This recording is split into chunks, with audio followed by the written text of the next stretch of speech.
Halo semuanya, selamat datang kembali di channel Jendela Dunia. Jangan lupa tekan tombol subscribe dan nyalakan loncengnya. Mari kita buka jendela wawasan kita hari ini. Bro, gue mau cerita sesuatu yang bikin kepala lo garuk-garuk, tapi sambil ketawa kecut. Lo tahu kan, di feed itu selalu ada satu tipe orang yang hidupnya kelihatan kayak iklan parfum. Sunrise di balkon, kopi di tangan, view gedung tinggi, caption grateful, terus tag lokasi Dubai. Nah, yang bikin gue pengen nyengir itu bukan karena dia liburan, tapi karena gue jadi kepikiran, kok ada tempat di dunia yang bisa bikin orang ngerasa hidup gue bersih, rapi, premium, padahal duit di belakangnya bisa aja, ya gitu deh. Kayak gorengan yang minyaknya udah 3 hari, tapi masih dijual fresh. Gue bukan mau nuduh siapa-siapa, santai. Gue cuma mau ngajak lo ngintip fenomena yang belakangan ini rame banget di dunia investigasi. Gimana properti di Dubai itu jadi semacam tempat parkir duit yang orang-orang nggak pengen terlalu banyak ditanya. Ada proyek investigasi internasional yang nyebutnya Dubai Unlocked. Namanya aja udah kayak cheat code game kan? Kayak lo masukin kode, tiba-tiba kebuka semua pintu rahasia, terus lo baru sadar selama ini mapnya punya lorong-lorong gelap yang nggak kelihatan di minimap. Bayangin gini, kalau dulu orang mikir nyuci duit itu kayak di film, bawa koper cash, masuk ruangan gelap, ketemu om-om pakai cincin gede, terus keluar jadi duit halal yang wanginya kayak lembaran baru. Sekarang lebih modern bro. Duit kotor nggak harus dicuci pakai deterjen, bisa dicuci pakai apartemen. Iya, lo nggak salah baca. Bukan apartemen buat lo tinggal doang, tapi apartemen buat bikin duit lo kelihatan investasi, kelihatan aset manajemen, kelihatan gua pebisnis. Padahal sebenarnya itu duit yang kalau ditanya sumbernya lo bakal jawab, panjang ceritanya. Gue jelasin pelan-pelan biar nggak kayak dosen yang ngomongnya bikin mata lo merem. Rinse, repeat, tapi versi dunia finansial. Pertama, ada duit yang sumbernya bikin keringet dingin kalau ditanya. Bisa dari korupsi, bisa dari scam online, bisa dari narkoba, bisa dari judi ilegal, bisa juga dari duit legal tapi si empunya males bayar pajak karena ngerasa pajak itu kayak mantan. Selalu minta tapi nggak pernah ngasih kebahagiaan sesuai ekspektasi. Kedua, duit itu nggak bisa langsung dipakai gede-gede, karena dunia sekarang itu banyak kamera, banyak catatan, banyak orang kepo yang profesinya ngitungin angka.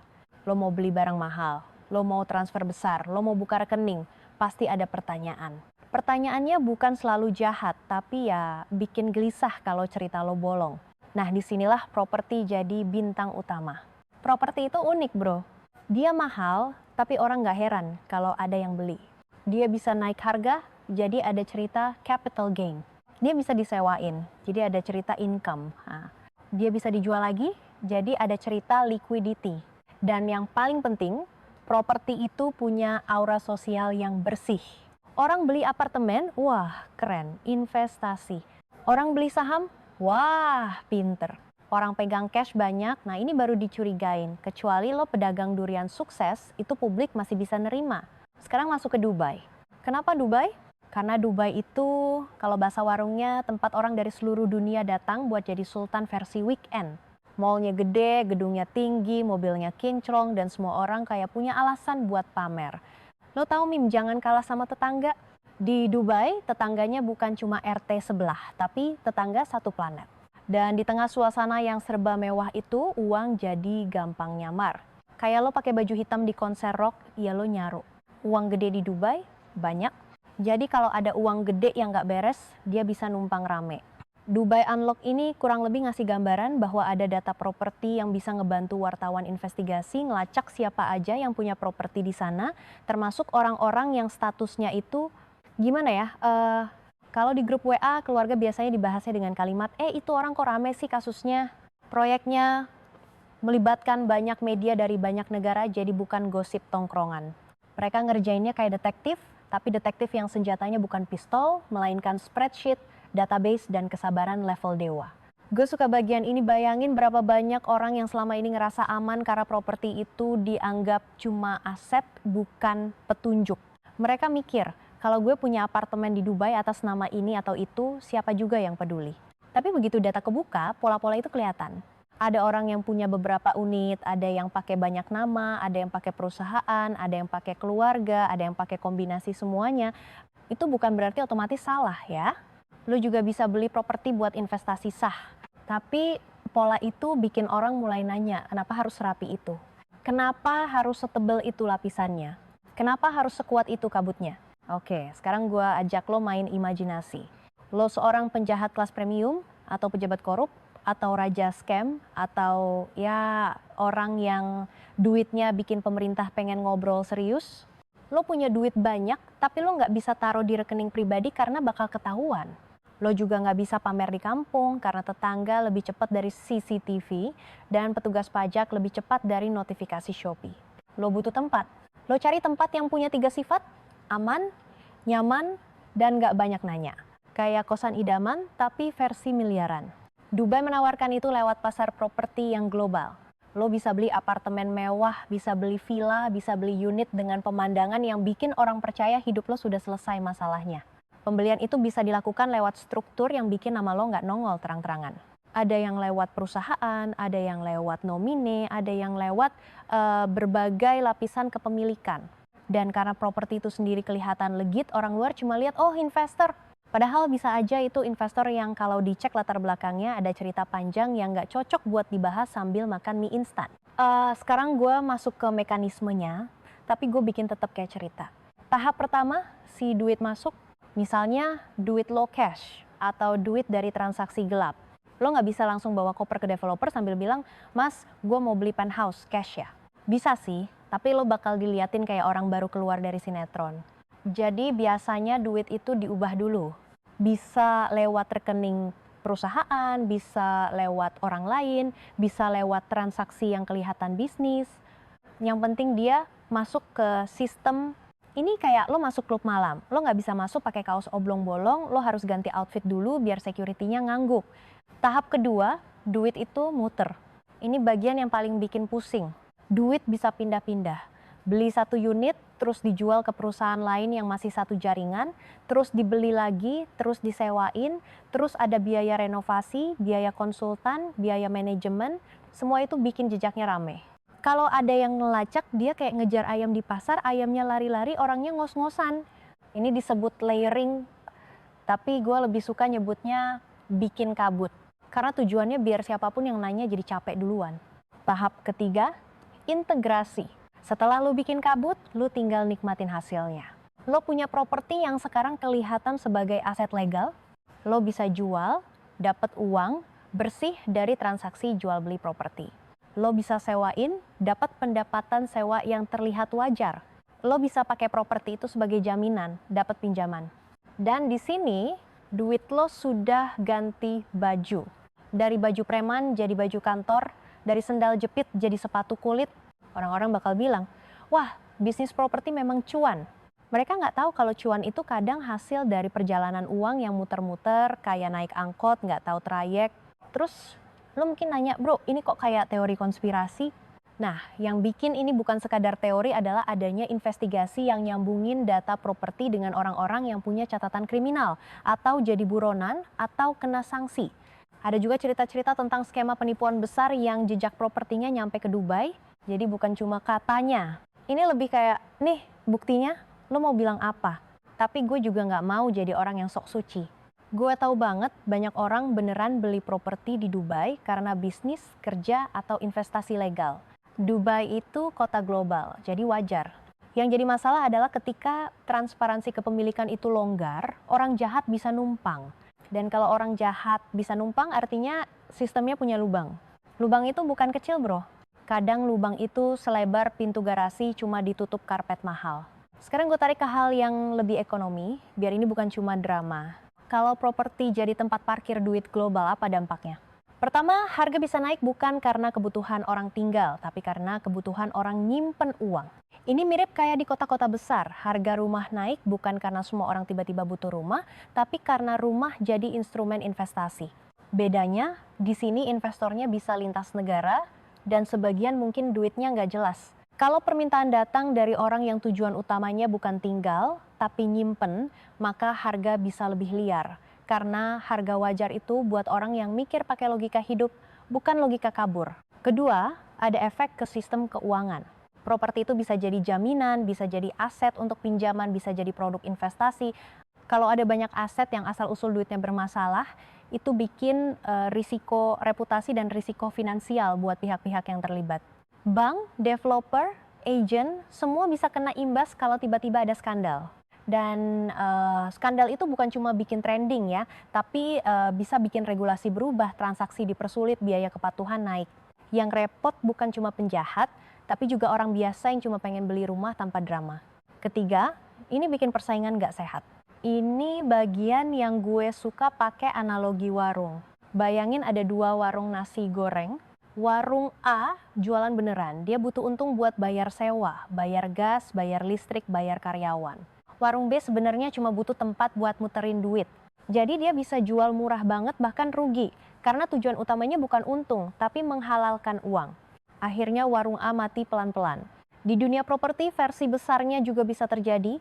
Orang yang beli properti untuk parkir duit bisa main harga seenaknya karena tujuan dia bukan ROI wajar, tapi safety.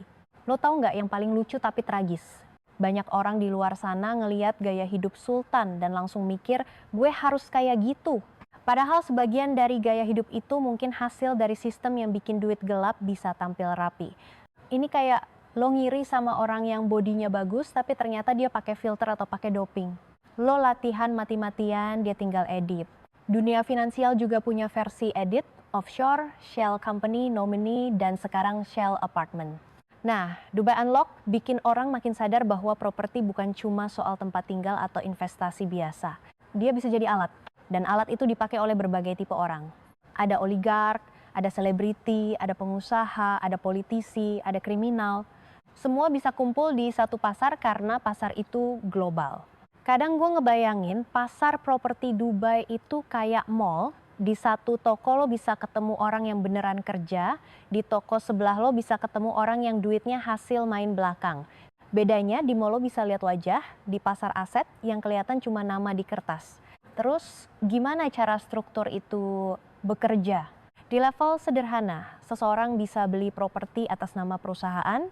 Perusahaan itu bisa didirikan di banyak tempat dan bisa punya pemilik yang juga perusahaan lain. Jadi kalau lo ngelacak, lo ketemu perusahaan A milik perusahaan B milik perusahaan C dan seterusnya. Di ujungnya ada manusia, tapi manusia itu bisa disembunyiin. Ini mirip kayak lo coba cari siapa admin akun gosip. Lo cari satu, ternyata ada admin lain, ternyata ada manajer, ternyata ada agensi, terus lo capek sendiri. Selain perusahaan, ada juga konsep orang nomine atau perantara yang namanya dipakai buat pegang aset. Orang ini bisa keluarga, bisa teman, bisa profesional. Lagi-lagi ini nggak otomatis ilegal, tapi bisa dipakai buat menutupi pemilik sebenarnya. Karena ketika otoritas atau publik nanya, yang kelihatan di depan adalah nomini, bukan orang yang sebenarnya ngontrol aset. Jadi kalau ada masalah, yang kena duluan bisa orang yang jadi nama di kertas, sementara dalang utamanya bisa bilang gue cuma investor pasif. Pasif apaan? Pasif tapi ngatur segalanya. Di titik ini, gue mau berhenti sejenak dan ngomong ke lo dengan jujur. Ini semua terdengar kayak permainan orang kaya yang jauh dari hidup kita. Tapi dampaknya bisa nyampe ke hidup kita. Karena ketika dunia makin ketat soal anti pencucian uang, prosedur jadi makin ribet. Lo transfer uang ke luar negeri, ditanya sumber dana. Lo buka rekening bisnis, ditanya beneficial owner. Lo mau beli properti di kota lo sendiri, harga naik karena spekulan. Dan spekulan itu kadang cuma orang lokal, tapi kadang duitnya datang dari luar atau dari jalur yang kita nggak ngerti. Ujungnya, orang biasa yang cuma pengen hidup normal jadi ikut ngerasain efeknya. Sekarang gue bawa lo ke satu gambaran yang gampang. Duit itu kayak air. Kalau ada negara yang bikin aliran airnya lancar untuk semua orang, air bakal masuk. Tapi kalau ada tempat yang bikin airnya bisa lewat tanpa disaring, air kotor juga bisa lewat. Dubai sebagai pusat finansial dan properti global itu kayak kanal besar. Banyak air bersih lewat, tapi air kotor juga bisa numpang. Pertanyaannya bukan tutup kanalnya, karena kanal itu juga bikin ekonomi hidup. Pertanyaannya adalah pasang filter yang benar tanpa bikin orang baik-baik ikut tersiksa. Kenapa transparansi kepemilikan penting?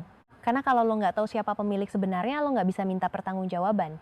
Lo nggak bisa ngerampas aset dari hasil kejahatan kalau asetnya sembunyi di balik 5 lapisan. Lo nggak bisa ngejar uang korupsi kalau uangnya sudah berubah jadi 2 unit apartemen dan 1 villa, lalu dipindah lagi. Lo nggak bisa ngejar pelaku scam kalau pelakunya bisa hidup enak di tempat yang aman sambil bilang gue cuma investor properti. Ini kayak lo mau nangkep maling motor, tapi motornya udah dicat ulang, platnya ganti, suratnya atas nama orang lain, dan si malingnya lagi liburan sambil posting story. Gue juga mau highlight satu hal yang sering bikin orang salah paham, sanksi. Ada individu atau entitas yang dikenai sanksi internasional, misalnya karena perang, pelanggaran hukum, atau hal lain. Kalau mereka kena sanksi, idealnya mereka susah akses sistem finansial global. Tapi kalau ada celah lewat properti, mereka bisa simpan kekayaan dalam bentuk aset yang susah disentuh. Itu bukan cuma soal kaya dan miskin, itu soal kebijakan global jadi tumpul. Dan kalau kebijakan global tumpul, konflik bisa makin lama dan korban bisa makin banyak. Nah, di investigasi ini ada juga cerita tentang orang Rusia dan aset di Dubai yang jadi sorotan setelah invasi Ukraina. Lagi-lagi, bukan berarti semua orang Rusia salah, tapi data menunjukkan ada kepemilikan properti yang besar. Ini bikin orang bertanya apakah Dubai jadi tempat pelarian aset? Apakah pasar properti jadi jalur alternatif saat jalur lain ketat? Pertanyaan-pertanyaan ini bikin kita sadar bahwa properti itu bukan cuma batu dan semen, tapi juga geopolitik yang dibungkus marmer. Oke, gue takut lo mulai ngerasa berat, jadi gue lempar humor sedikit. Lo tahu nggak, kalau duit bisa ngomong, dia pasti capek juga.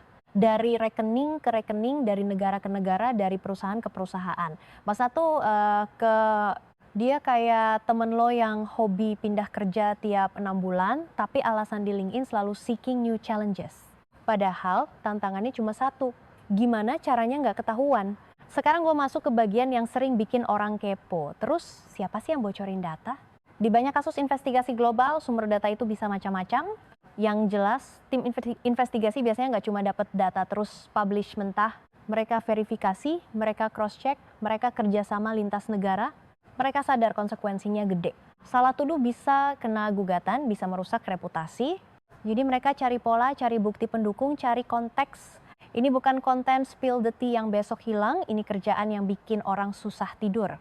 Dan di sini gue suka ngajak audiens buat mikir kenapa data kepemilikan properti itu bisa jadi senjata. Karena aset itu lebih susah disembunyiin dibanding duit yang pindah digital.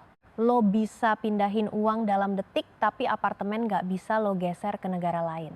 Dia diem, tapi justru karena dia diem, dia bisa jadi petunjuk. Jadi kalau lo punya data siapa punya apa, lo bisa mulai ngelacak jaringan. Makanya ketika transparansi rendah, penjahat seneng. Ketika transparansi naik, penjahat mulai gelisah. Sekarang lo mungkin bertanya, apa solusinya? Gue bukan pejabat, bro. Gue juga bukan konsultan compliance yang hidupnya bahagia karena baca regulasi. Nah, tapi secara logika ada beberapa hal yang sering dibahas, registry beneficial ownership yang jelas, aturan due diligence untuk agent dan developer, kerjasama internasional, dan penegakan hukum yang nggak pilih kasih. Intinya, kalau lo pengen pasar properti tetap sehat, lo harus bikin pasar itu nggak jadi tempat cuci duit. Karena kalau jadi tempat cuci duit, pasar itu bukan cuma jual apartemen, tapi jual jalan keluar. Gue pengen lo bayangin analogi simple, lo punya kolam renang umum. Kalau lo nggak pasang aturan, orang bisa masuk bawa apa aja, bahkan buang sampah. Kolam jadi kotor, orang sehat nggak mau berenang. Tapi kalau lo pasang aturan jelas, ada penjaga, ada filter, kolam tetap enak. Dubai sebagai pasar properti global itu kolam renang raksasa. Banyak orang mau berenang, tapi kalau filternya lemah, airnya jadi keruh. Dubai Unlock itu kayak orang yang ngasih lampu senter ke dasar kolam, terus kita lihat ada sesuatu yang selama ini tenggelam. Sekarang gue tarik ke kita yang di Indonesia, karena kalau enggak, lo bakal bilang gue kebanyakan ngomong luar negeri. Di Indo, kita juga punya masalah soal transparansi aset, korupsi, dan pencucian uang. Bedanya, skala dan tempatnya beda. Tapi pelajaran dari Dubai Unlock adalah uang itu akan cari jalur yang paling licin. Kalau di satu tempat disaring, dia cari tempat lain. Jadi kalau Indonesia makin ketat, uang kotor bisa kabur keluar. Kalau luar ketat, dia bisa balik ke dalam lewat bisnis, lewat proyek, lewat aset. Itu sebabnya kerjasama internasional penting, walaupun kedengarannya kayak urusan orang gedongan. Lo tahu meme yang penting viral? Di dunia uang gelap, yang penting bukan viral tapi invisible. Mereka nggak pengen trending, mereka pengen tenang, mereka pengen asetnya aman. Dan properti di kota global bisa kasih itu, terutama kalau aturan kerahasiaannya tinggi. Makanya, investigasi kayak gini penting. Bukan untuk bikin kita jadi sinis, tapi untuk bikin kita paham bahwa ekonomi itu bukan cuma grafik di TV. Ekonomi itu juga soal siapa yang bisa main di balik layar, dan siapa yang cuma jadi penonton yang kebagian iklannya doang. Gue mau kasih lo satu contoh naratif biar kebayang. Misalnya ada si A, dia punya uang 10 juta $10 dari bisnis yang gelap. Dia nggak bisa taruh di rekening. Dia bikin perusahaan di luar negeri, atau pakai perantara, atau pakai jaringan. Dia transfer uang itu pelan-pelan, dicampur dengan transaksi lain. Lalu dia beli 3 unit apartemen di Dubai. Unit itu disewain, masuklah uang sewa tiap bulan. Dia juga renovasi sedikit, bikin interior lebih mewah. 2 tahun kemudian dia jual 1 unit dengan harga lebih tinggi. Sekarang dia punya dokumen penjualan properti yang kelihatan legit. Dia bisa bilang ke siapapun, gue investor properti. Kalau ada yang tanya sumber modal awal, dia sudah punya kabut yang cukup tebal buat bikin orang malas ngejar. Tapi bukan berarti ini gampang buat semua orang. Banyak juga yang ketangkep, banyak juga yang asetnya dibekukan, banyak juga yang jadi pelajaran. Namun, selama ada tempat yang menawarkan privasi tinggi, permainan ini bakal terus ada. Dan setiap kali ada leak atau investigasi, kita dapat snapshot. Kita ngelihat peta, kita ngerti jalurnya. Itu bisa bikin otoritas memperbaiki aturan. Itu bisa bikin publik menekan. Itu bisa bikin pelaku berpikir 2 kali. Gue juga pengen ngomong tentang sisi manusia. Ada korban. Korban scam, korban korupsi, korban perang, korban ketidakadilan. Ketika uang hasil kejahatan berubah jadi apartemen mewah, itu kayak tamparan. Karena di tempat lain ada orang kerja 2 shift tapi nggak bisa beli rumah. Ada orang kehilangan tabungan karena ditipu. Ada negara kehilangan dana publik karena dikorupsi.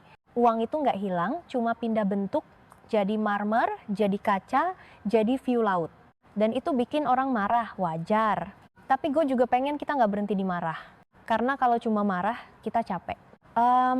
Yang lebih penting adalah paham mekanisme. Karena paham mekanisme bikin kita bisa diskusi soal solusi dengan kepala dingin. Misalnya, kalau properti jadi alat cuci uang, maka aturan pembelian properti harus melibatkan pemeriksaan sumber dana. Kalau perantara jadi jalur, maka perantara harus punya kewajiban melaporkan transaksi mencurigakan. Kalau data kepemilikan tertutup, maka mungkin perlu registri yang bisa diakses oleh otoritas dan dalam batas tertentu publik. Ini bukan soal kepo, ini soal keamanan ekonomi. Lo mungkin mikir, wah ini berat. Tapi sebenarnya kalau lo strip semuanya, inti ceritanya sederhana. Uang selalu cari tempat aman. Kalau tempat aman itu terlalu gelap, orang jahat seneng. Kalau tempat aman itu terang, orang baik-baik juga tetap bisa investasi, tapi orang jahat jadi susah. Jadi masalahnya bukan investasi, tapi kegelapan. Gue tutup dengan satu pertanyaan yang gue suka lempar ke teman-teman. Kalau lo punya uang banyak, lo pengen semua orang tahu atau lo pengen diam-diam? Banyak orang pengen diam-diam, itu normal. Privasi itu hak, tapi ketika privasi dipakai buat nutupin kejahatan, privasi berubah jadi tameng. Dan tameng itu bikin dunia jadi nggak seimbang. Dubai Unlock bikin kita ngeliat di mana tameng itu dipakai dan oleh siapa. Jadi lain kali lo lihat orang flex apartemen Dubai, jangan langsung iri bro. Iri boleh, tapi pakai otak. Tanyain, ini cerita sukses yang beneran atau cerita sukses yang diedit? Karena di era sekarang bukan cuma foto yang bisa diedit. Riwayat uang juga bisa diedit lewat struktur, lewat aset, lewat pasar yang permisif. Dan kalau lo paham itu, lo jadi lebih kebal dari jebakan sultan lifestyle yang kadang cuma ilusi. Gue nggak bilang semua yang di Dubai itu duit gelap. Enggak. Gue cuma bilang ada sistem yang memungkinkan duit gelap tampil bersih. Dan kalau kita nggak ngerti, kita gampang kemakan narasi. Kita bisa ngira dunia itu adil, padahal ada orang yang punya akses ke lorong belakang. Nah, tugas kita sebagai penonton ekonomi jalanan adalah terus nyalain lampu, terus nanya, terus kepo yang produktif. Biar kalau ada yang bilang gue kaya karena kerja keras, kita bisa jawab, mantap bro. Kerja kerasnya kerja apa aja? Kerja siang, kerja malam, atau kerja muterin duit? Lo pasti pernah dengar istilah AML, anti money laundering. Kedengarannya kayak nama obat batuk, tapi ini sebenarnya aturan-aturan yang bikin lembaga keuangan, broker, kadang juga pelaku properti harus lebih waspada. Masalahnya, dunia itu selalu punya permainan kucing-kucingan. Begitu bank makin ketat, orang pindah jalur. Dulu duit kotor lewat bank, ketat pindah ke kasino. Kasino diawasi, pindah ke kripto. Kripto mulai diawasi, pindah ke seni, barang mewah, yacht, dan sekarang properti. Properti itu kayak comfort food buat uang kelihatan normal, rasanya aman, orang jarang nanya banyak. Gue pernah ngobrol sama temen yang kerja di bidang compliance. Dia bilang pekerjaan dia itu sebenarnya kayak satpam mall, tapi satpam yang harus bisa baca bahasa hukum dan ngerti kode-kode transaksi. Kalau ada orang masuk mall bawa tas gede, satpam bisa lihat, Tapi kalau orang masuk lewat pintu VIP, pakai jas, senyum, bawa kartu member platinum, satpam jadi sungkan. Nah, di dunia uang banyak yang masuk lewat pintu VIP. Mereka punya pengacara, punya konsultan, punya perantara, semua rapi. Jadi tantangan terbesar itu bukan nyari orang yang mencurigakan banget, tapi nyari orang yang mencurigakan tapi kelihatan meyakinkan. Di Dubai, perantara properti itu bagian penting. Ada agen yang tugasnya bikin lo jatuh cinta sama unit. Bro, ini view-nya langsung Burj, ini lantainya tinggi, ini fasilitasnya ada gym, pool, concierge. Lo sebagai pembeli, apalagi pembeli global, biasanya nggak mau ribet. Lo mau proses cepat, dokumen beres, uang jalan. Di sisi lain, kalau agent atau developer nggak punya kewajiban kuat untuk ngecek sumber dana, atau kalau pengecekannya bisa dilonggarin, ya ini jadi jalur yang enak buat orang yang niatnya nggak beres. Yang lucu, properti itu bisa jadi simbol moral. Orang bisa bilang, gue nggak main aneh-aneh, gue cuman investasi properti. Kalimat itu terdengar suci banget kan? Padahal investasi itu cuma label. Isi labelnya bisa macam-macam. Ada yang investasi karena punya uang hasil kerja, ada yang investasi karena punya uang hasil nyolong. Dua-duanya beli unit yang sama, di gedung yang sama, di lantai yang sama. Yang beda cuma cerita di balik rekening. Di investigasi Dubai Unlock, yang bikin publik terkejut adalah ketika nama-nama yang seharusnya nggak bisa gampang punya aset ternyata terhubung ke properti. Ada yang statusnya buronan, ada yang dikaitkan dengan organisasi kriminal, ada yang kena sanksi. Sekali lagi, ini bukan berarti setiap properti itu kotor, tapi ini nunjukin bahwa pasar bisa dipakai jadi tempat sembunyi. Dan kalau pasar bisa dipakai jadi tempat sembunyi, artinya ada insentif ekonomi yang gede. Orang jahat itu juga rasional, bro. Mereka ngerti risiko, mereka hitung peluang, mereka cari tempat yang imbalannya lebih besar dari kemungkinan ketangkep. Lo tahu kenapa aset aman itu penting buat mereka? Karena uang cash bisa disita, rekening bisa dibekukan, bisnis bisa digerebek. Tapi properti, apalagi di negara lain, itu kayak benteng. Lo butuh proses hukum, kerjasama lintas negara, bukti yang kuat, dan waktu yang panjang untuk bisa nyentuh aset itu. Waktu panjang itu adalah ruang bernapas. Dan ruang bernapas itu bisa dipakai buat kabur, buat negosiasi, atau buat mindahin aset lagi. Jadi properti bukan cuma tempat tinggal, tapi juga strategi bertahan hidup. Coba lo bayangin, skenario yang lebih sehari-hari tapi tetap nyambung. Ada orang yang duitnya banyak dan nggak mau bayar pajak penuh. Dia mungkin nggak ngelakuin kriminal berat, tapi dia pengen jadi invisible dari otoritas pajak. Dia juga bisa pakai properti di luar negeri. Karena begitu aset ada di luar, pelaporannya jadi lebih rumit, pengawasannya beda, dan publik di negaranya sendiri nggak gampang tahu. Ini bikin ketimpangan. Orang biasa bayar pajak dari gaji yang dipotong otomatis, tapi orang super kaya bisa mengatur cerita supaya potongannya minimal. Hasilnya, beban sosial bisa pindah ke yang nggak punya pilihan. Sekarang gue mau lempar analogi trending. Lo tahu istilah privilege? Nah, privilege di dunia uang itu bukan cuma punya duit, tapi punya akses ke layanan yang bikin duit lo susah dilacak. Punya pengacara pajak, punya perusahaan konsultan, punya jaringan, punya paspor, punya alamat, punya semuanya. Orang biasa mau kirim uang buat keluarga di luar negeri aja disuruh upload KTP, selfie, dan video senyum. Orang kaya, dia punya tim yang ngurusin, dia tinggal tanda tangan. Dunia memang gitu, tapi kalau privilege itu dipakai buat nutupin kejahatan, itu bukan cuma hidup nggak adil, itu aturan mainnya dibajak. Makanya, proyek kayak Dubai Unlock bukan cuma berita sensasional. Ini kayak cermin yang nunjukin bahwa globalisasi itu punya sisi gelap. Kita semua suka globalisasi karena bisa belanja barang luar, bisa kerja remote, bisa traveling. Tapi globalisasi juga bikin uang kotor bisa jalan-jalan. Uang kotor itu nggak perlu paspor, dia cuma perlu jalur. Dan jalur itu dibangun oleh aturan, oleh celah, oleh orang-orang yang dapat keuntungan dari transaksi. Ada lagi hal yang menarik ketika dunia makin digital, orang mikir aset akan pindah ke digital. Tapi ternyata aset fisik seperti properti tetap jadi favorit. Kenapa? Karena properti punya nilai sosial. Lo bisa foto di balkon, lo bisa sebut owned, lo bisa bikin narasi gue sukses. Ini nyambung banget sama budaya flex. Di era sekarang, fleksibilitas itu bukan cuma jam kerja, tapi fleksibilitas cerita. Lo bisa bikin cerita sukses yang terlihat legit dengan satu properti mewah. Dan orang lain yang nggak ngerti mekanismenya bisa ngira itu bukti kerja keras murni. Padahal bisa jadi itu bukti kerja muter. gue pengen lo inget satu konsep, follow the money. Kalau lo pengen ngerti kriminal ekonomi, lo ikutin duit. Tapi di dunia modern, duit itu bukan cuma angka, dia bisa berubah bentuk jadi aset. Jadi sekarang bukan cuma follow the money, tapi follow the property. Karena properti itu jejak yang lebih berat, lebih lengket. Data kepemilikan properti itu jadi penting banget. Dan kalau data itu tertutup, penegakan hukum jadi buta. Kalau data itu kebuka, minimal ada peluang untuk terang. Buat kita sebagai penonton, pelajaran praktisnya apa? Pertama, jangan gampang percaya sama narasi kayak mendadak. Kalau ada orang ngaku trading sukses terus beli apartemen mewah, jangan langsung terpesona. Bisa jadi benar, bisa jadi bohong, tapi lo harus punya radar. Kedua, ngerti bahwa ekonomi itu bukan cuma soal kerja keras, tapi juga soal struktur. Struktur itu bisa bantu orang naik, bisa juga bantu orang kabur. Ketiga, kalau lo peduli sama keadilan, lo perlu peduli sama transparansi, walaupun kedengerannya kayak topik yang bikin orang kabur dari obrolan. Gue juga mau ngomong sedikit tentang grey list dan reputasi negara. Ketika sebuah negara dianggap lemah dalam urusan anti pencucian uang, transaksi internasional jadi lebih dicurigai.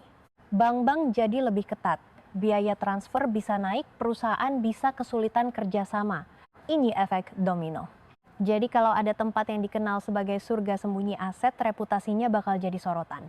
Dan ketika reputasi jadi sorotan, orang baik-baik juga kena dampak. Makanya transparansi itu bukan cuma soal moral, tapi soal kelancaran ekonomi. Di akhir hari gue ngerasa cerita Dubai Unlock itu kayak alarm. Bukan alarm yang bilang semua orang jahat, tapi alarm yang bilang sistem bisa dipakai jahat. Dan kalau sistem bisa dipakai jahat, berarti sistem harus dibenerin. Karena kalau enggak, kita akan terus lihat siklus yang sama. Skandal muncul, publik marah, beberapa orang dihukum, lalu sistem adaptasi, celah pindah tempat, dan uang kotor lanjut jalan-jalan. Dunia finansial itu kayak game online, begitu ada bug, pemain nakal exploit, developer tambal, pemain nakal cari bug lain. Dan seterusnya. Jadi gue ngajak lo, sambil ketawa-ketawa, tetap kritis. Lo boleh suka Dubai sebagai kota, tapi jangan lupa di balik sinematik itu ada naskah lain yang gak ditayangin. Naskah tentang uang, tentang kekuasaan, tentang celah, tentang transparansi. Kalau lo ngerti naskah itu lo gak gampang kebawa arus. Dan kalau suatu hari lo punya duit buat beli properti dimanapun, termasuk Dubai, semoga duit lo duit yang bikin lo bisa tidur nyenyak. Karena percuma punya penthouse kalau tiap malam lo mimpi dikejar pertanyaan, itu duit dari mana? Orang bisa ngunci pintu apartemen, tapi nggak bisa ngunci rasa bersalah kalau duitnya hasil nginjek orang lain. Nah, kalau duitnya bersih, lo bisa menikmati view tanpa takut. Itu dia bedanya.